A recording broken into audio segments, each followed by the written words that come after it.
Ku ssaawa nnya ez'okumakya Jemima Buhanda ssentebe wa disitulikiti ya Sheema tumusanze mu ofiisi ng'akola egyamulondesa.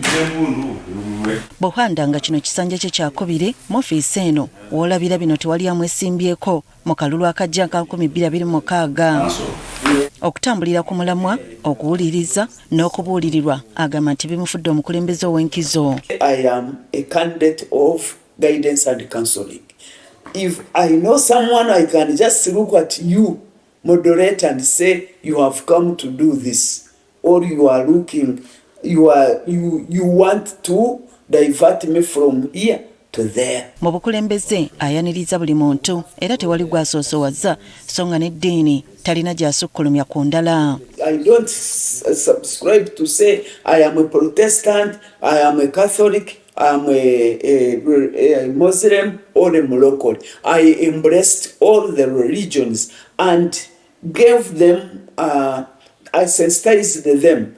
Ono agamba nti bwe kituuka mu buweereza abamu nnyo mataba w'amatu era kimuyamba ennyo okuyimirira ng'omukyala n'aweereza banna Sheema. You just undermine fine, but my work, if I am threatened to do my work, I do it honestly and I finish. Omulala nga naye mukyala ye Anet Natukunda amyuka tawuni kiraka we Sheema agamba nti ekifuula abakyala ab'enjawulo ku basajja kwe kwagala ennyo emirimu gyabwe n'okwewaayo. Because we don't have so many attractions. You go for work, you go for work. At times you find men have side hustles. You have a business you are going to conduct. You have a deal you want to do in Mbarara. Kyokka agamba ng'abasajja nabo balina ebibasoomooza oluusi ekizingamya empeereza yaabwe. For example, you might not be having enough resources. For example, you might not be having enough manpower, not because the performance is brought by a lady who is ahead or a male or a female who is ahead. Bano si be bakyala bokka bawaniridde Sheema okusigala ku ntikko mu Obukulembeze.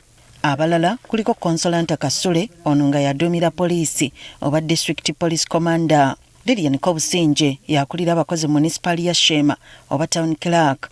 Edirida Kebalaza yatwala ebyobulamu mu disitulikiti yonna oba District Health Officer. Jane Muhindo ye mubaka wa President mu disitulikiti eno oba Resident District Commissioner.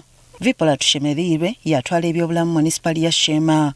Justin Mugalirirwe yakulira ebyenkulaakulana mu Sheema oba Community Development Officer.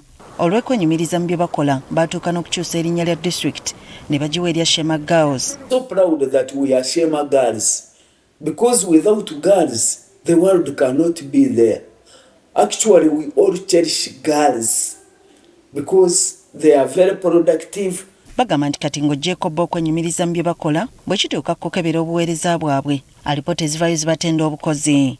At the end of the day, they come and assess us. You find when the town clerk is here, is going to be assessed at the same measurements, at the same parameters, like a town clerk who is a man. This DPC we have currently, I may rate her as the best DPC amongst the DPCs we have had, because when she came, we had problems of insecurity.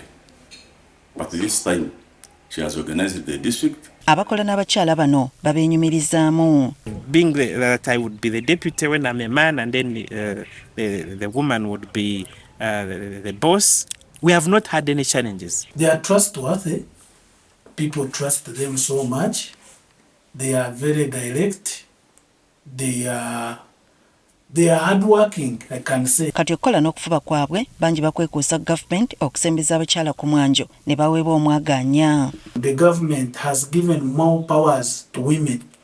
When you look at the other thing of enrollment where people are going into the university, there is that 1.5 which is added to them.